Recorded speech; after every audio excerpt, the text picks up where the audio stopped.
चेहरे की ये मासूमियत ये नहीं बता रही कि सीटें कम पड़ गई हैं। चेहरे की ये मासूमियत ये बता रही है कि मैं जो कोशिश कर रहा था ये सोए हुए लोगों को जगाने की, शायद वो कोशिश मेरी नाकामयाब रही। इस देश में लोगों ने कसम खा रखी है कि हमें सोते ही रहना है, हमें गुलामी ही पसंद है, हमें मत जगाओ, 370 मत हटाओ हमारे लिए, हमारे लिए राम मंदिर मत बनवाओ, हमें एक करने की कोशिश मत करो, हमारी अर्थव्यवस्था ठीक मत करो, हम ऐसे ही रहना चाहते हैं, हम सरकारी नौकरी के लिए बनना चाहते हैं, हम नहीं चाहते किसी को रोजगार दें, हम नहीं चाहते कि हमारा देश अर्थव्यवस्था में ऊपर उठे, हम नहीं चाहते कि हम आंख से आंख मिला करके चलें, हम गुलाम बने रहना चाहते हैं। इस इंसान को इस वक्त शायद यही लग रहा होगा। इस इंसान को कुर्सी की लालसा नहीं थी, इस इंसान को ये लालसा थी कि मेरे देश का खोया हुआ आत्मविश्वास दोबारा से जगना चाहिए, लोगों को अपनी संस्कृति पर गर्व होना चाहिए, लोगों में एकता बननी चाहिए, लोग किसी जाति के नाम से नहीं भारतीयता के नाम से जाने जाने चाहिए, और पूरी दुनिया में किसी देश की हिम्मत नहीं होनी चाहिए कि हमारे देश पर आंख उठा करके बात कर सके या हमको आंख दिखा करके बात कर सके। परंतु जब इस आदमी को उन्हीं लोगों से दगा मिला जिस पर सबसे ज्यादा भरोसा था, चाहे वो अयोध्या के हों चाहे बनारस के हों, तो इस इंसान को कैसा लग रहा होगा। इनकी जगह कोई भी होता तो हिम्मत हार करके पीछे हट गया होता कि इस देश के लिए मुझे नहीं करना भाई कुछ। ये कुर्सी पाना तो बहुत आसान है, कुर्सी बड़ी चीज नहीं है इस इंसान के लिए, इस इंसान के लिए वो विचार बड़ी चीज था जिसके लिए दिन और रात काम कर रहे थे। जब उस पर डेंट पड़ता है या लगता है कि अपने लोग साथ में दे रहे तो मनोदशा क्या होती होगी। लेकिन इस इंसान का नाम नरेंद्र दामोदर दास मोदी है।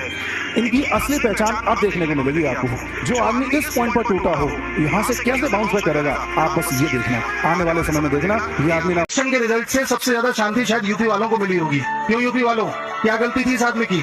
इसने क्या कमी छोड़ दी थी यूपी में कानून व्यवस्था ठीक करने के लिए? इसने कौन सा भेदभाव किया था अपराधी के साथ? चाहे अपराधी विकास दुबे हो चाहे अतीक अहमद हो, किसी को उसने नहीं बख्शा, न उसमें धर्म देखा न जाति देखी। लेकिन आपने वोट करते समय क्या देखा? जाति देखी।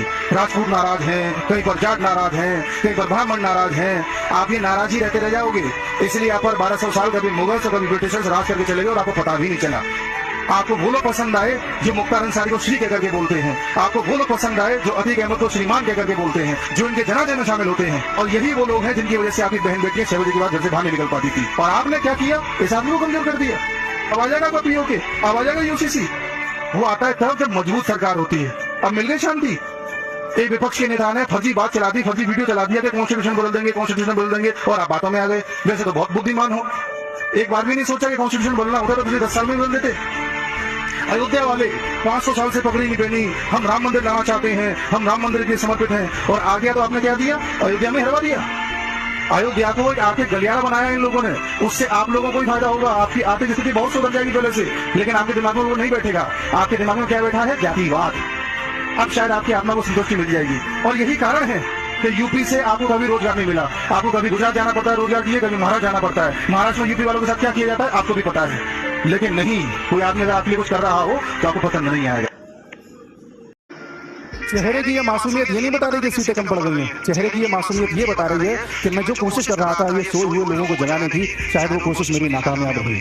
इस देश में लोगों ने कसम खा रखी है कि हमें सोते ही रहना है, हमें गुलामी ही पसंद है, हमें मत जगाओ, 370 मत हटाओ हमारे लिए, हमारे लिए राम मंदिर मत बनवाओ, हमें एक करने की कोशिश मत करो, हमारी अर्थव्यवस्था ठीक मत करो, हम ऐसे ही रहना चाहते हैं, हम सरकारी नौकरी के लिए बनना चाहते हैं, हम नहीं चाहते किसी को रोजगार दें, हम नहीं चाहते कि हमारा देश अर्थव्यवस्था में ऊपर उठे, हम नहीं चाहते कि हम आंख से आंख मिला करके चलें, हम गुलाम बने रहना चाहते हैं। इस इंसान को इस वक्त शायद यही लग रहा होगा। इस इंसान को कुर्सी की लालसा नहीं थी, इस इंसान को ये लालसा थी कि मेरे देश का खोया हुआ आत्मविश्वास दोबारा से जगना चाहिए, लोगों को अपनी संस्कृति पर गर्व होना चाहिए, लोगों में एकता बननी चाहिए, लोग किसी जाति के नाम से नहीं भारतीयता के नाम से जाने जाने चाहिए, और पूरी दुनिया में किसी देश की हिम्मत नहीं होनी चाहिए कि हमारे देश पर आंख उठा करके बात कर सके या हमको आंख दिखा करके बात कर सके। परंतु जब इस आदमी को उन्हीं लोगों से दगा मिला जिस पर सबसे ज्यादा भरोसा था, चाहे वो अयोध्या के हों चाहे बनारस के हों, तो इस इंसान को कैसा लग रहा होगा। इनकी जगह कोई भी होता तो हिम्मत हार करके पीछे हट गया होता कि इस देश के लिए मुझे नहीं करना भाई कुछ। ये कुर्सी पाना तो बहुत आसान है, कुर्सी बड़ी चीज नहीं है इस इंसान के लिए, इस इंसान के लिए वो विचार बड़ी चीज था जिसके लिए दिन और रात काम कर रहे थे। जब उस पर डेंट पड़ता है या लगता है कि अपने लोग साथ में दे रहे तो मनोदशा क्या होती होगी। लेकिन इस इंसान का नाम नरेंद्र दामोदर दास मोदी है। इनकी असली पहचान अब देखने को मिलेगी आपको। जो आदमी इस पॉइंट पर टूटा हो यहाँ से कैसे बाउंस बैक करेगा, आप बस ये देखना, आने वाले समय में देखना। ये आदमी